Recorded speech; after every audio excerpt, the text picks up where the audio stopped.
Is Charles Leclerc getting away with incidents more than other drivers? Hello, my name is Alex Does F1 Stuff and welcome back to another random F1 episode. Now today we are going to be analysing Charles Leclerc, and is he a lucky boy or is he just getting away with incidents that others get penalised for? Specifically, I will be looking at an incident at the Belgian Grand Prix regarding Charles Leclerc driving unnecessarily slowly, and then also Lewis Hamilton when he was penalised twice for his starting infringements in Russia. Now, if you're a regular viewer of my channel, you will know that I made a video recently about how Lewis Hamilton was penalised twice for the same incidents at the Russian Grand Prix. Now, this video did exceptionally well. It was the first video to hit, I think it was like 1,000 views in only like a couple of hours, 10 hours or something like that. It then hit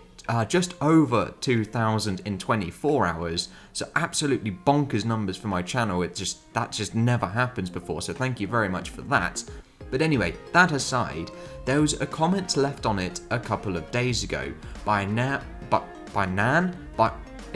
there was a comment left on it though by a user called Garth Putin. Cool name. So I have pinned it as it was an exceptionally enlightening, yeah, I'll go with enlightening comment. Well, let's take a look at Leclerc at Spa. Spa race director's notes, same as we had in Russia. Similar. Leclerc's 2 infringements at Spa, same as Hamilton's. Similar. Penalties for Leclerc was found not guilty. Hamilton received 2 5-second penalties plus 2 points on his license, which were later rescinded. And he then provided proof of 2 Twitter profile things, which I had a look at, and they were just copies of the race documents. So we are going to be breaking down these events in this video. This video is in no way like my particular opinion, as I tend to stray away from giving my opinion or lending into like conspiracies or anything like that. I just like to offer as much official documentation as possible to try and help people understand the issues that are going on, because I know it can be extremely complicated. Like Formula 1 penalties and procedures can be extremely complicated, and I just try and give it a nice nudge and help people understand it a little better. But with that, we are all fully aware of Lewis Hamilton's 2 penalties, document number 46 and document number 47 for the Russian Grand Prix, issues on the reconnaissance lap and under the fact of the practice start violation. So he was allegedly in breach of Article 12.1.1, failure to follow the instructions contained in the event notes for the Russian Grand Prix. And he was also then penalised for breaking Article 36.1 of the sporting regulations, which requires you to drive at a constant speed and a constant throttle through the pit lane all the way to the pit exit. And as he stopped to do his practice start within the pit exit, he was therefore in breach of Article 36.1. Article 12.1.1 of the Sporting Code, or Part I of 12.1.1, simply states failure to follow the instructions of the relevant officials. So it is a penalising, or it is a event that you can be penalised for. And we saw that in Russia, when people failed to go through the Turn 2 complex, like Ricciardo when he was going past Ocon, he received a 5-second penalty. Failure to follow the instructions of the race director.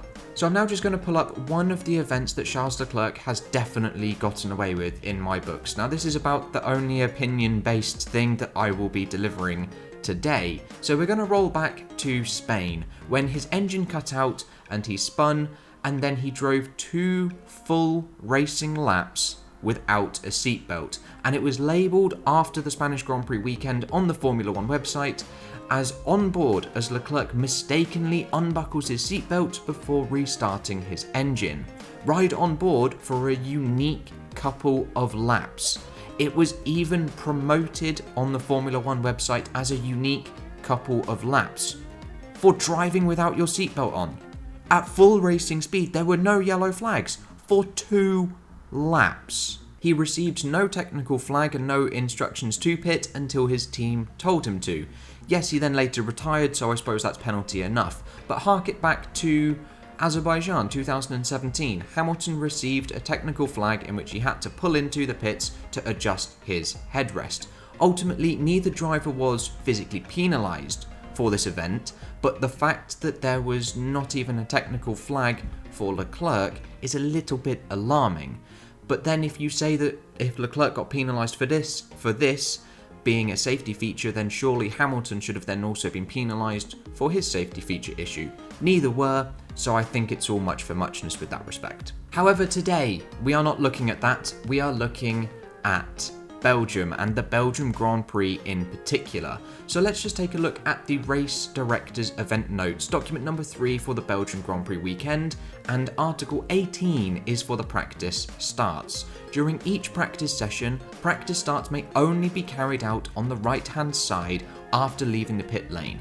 These must be done prior to the safety car line number 2, with all 4 wheels between the white line on the right-hand edge of the pit exit wall and the wall. And then 18.2, during the time the pit exit is open for the race, practice starts may be carried out on the track after the pit exit, but before the safety car line number 2. Drivers wishing to carry out practice starts should stop wholly within the pit exit in order to allow cars to pass on their left. Very similar to how Lewis Hamilton did his in Russia. And then 18.3, for reasons of safety and sporting equity, cars may not stop in the fast lane at any time in the pit exit without a justifiable reason, exactly like we saw in Russia. Now, if I just pull up document number 16, this is in relation to driving unnecessarily slowly. This isn't a document that we see often. I think it only really applies to Belgium as it is such a long track. So in order to ensure that cars are not driven unnecessarily slowly on in-laps during and after the end of qualifying or during reconnaissance laps, drivers must stay below 2 minutes and 4 seconds between safety car line number 2 and safety car line number 1. And if I just pull up a track map, now I've used a lot of these track maps for a lot of these types of videos, and we can clearly see safety car line number 2 is directly at the end of the pit exit, with safety car line number 1 being before the bus stop chicane. And just so you can see it a little bit better, I've zoomed in on the image of said safety car line number 2, and there it is, simply a line going across the track. Line number 2 is this big thick one. This is the pit exit line. You cannot cross this line until you have gone past safety car line number 2 to rejoin the track safely. And then line number 3, this white line here, outlines the edge of the track, and under article 18.1 and 18.2 of the race director's event notes, you must stay to the right hand side of this line and the racing wall as well to do your practice starts, but they must be before safety car line number 2, which is roughly where this little yellow dot thingy is on the right hand side. So it's all very clear cut and very well outlined by the FIA of exactly what you can and cannot do regarding your practice starts, where you must be as well, exactly like it was in Russia. Although I will admit there is some ambiguity with the Russian one, but that is cleared up. I will now draw your attention to documents number 36 of the Belgian Grand Prix weekend. Driver of car number 16, Charles Leclerc. Reason, allegedly driving unnecessarily slowly during the reconnaissance lap at 2:38. Alleged failure to follow the race director's instructions and a breach of Article 12.1.1 of the Sporting Code. And then a little bit later on, document number 41, session under the reconnaissance laps. Fact, driving unnecessarily slowly, breach of Article 12.1.1, decision, no further action was taken.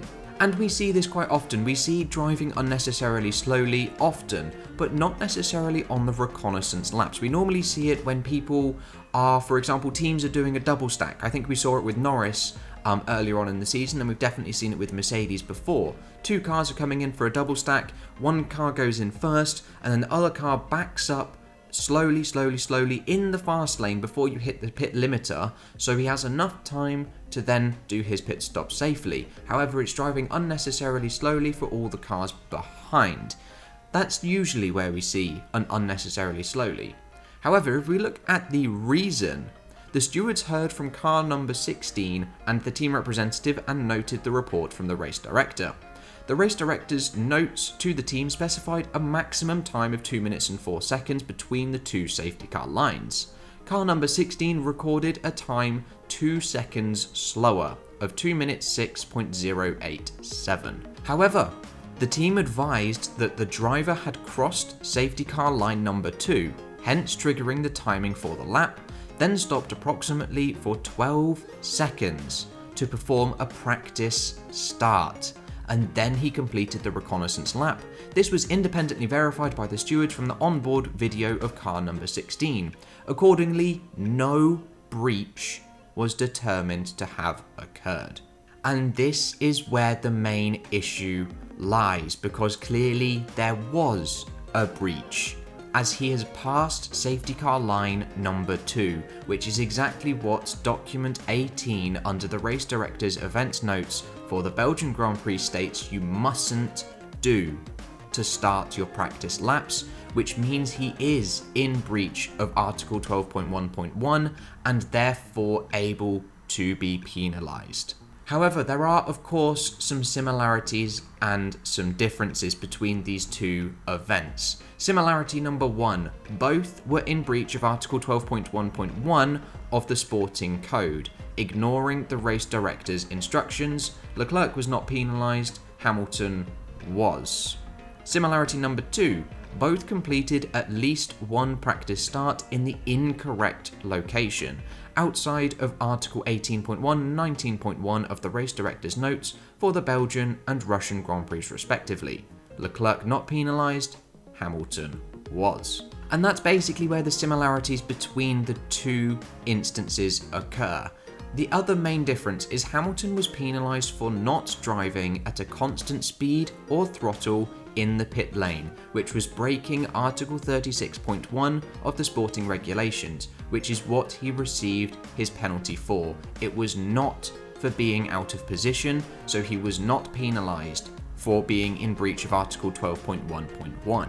However, difference number 2, Leclerc, in Ferrari's own defence of why he was driving unnecessarily slowly, they admitted to ignoring the race director's notes by saying he conducted a practice start after safety car line number 2, which is why he was therefore driving unnecessarily slowly on the reconnaissance lap.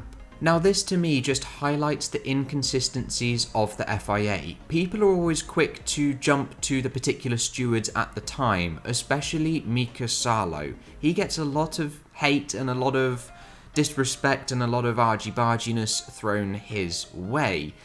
And you can kind of understand why. There's allegedly rumours that the penalties for Hamilton were leaked to the Finnish commentary team about 20 minutes before they were made public to everybody else.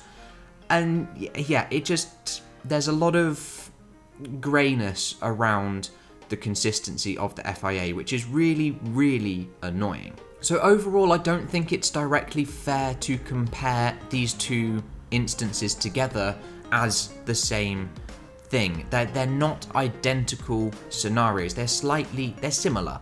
I will say that they are similar, yes, but they are not exactly the same, as there was a clear regulation that Hamilton broke, Article 36.1 of the sporting regulations, whereas Leclerc kind of did ignore, or definitely did ignore, the racing director's instructions, as did Daniel Ricciardo in Russia by not going through the turn 2 complex after missing the corner, received a 5-second penalty.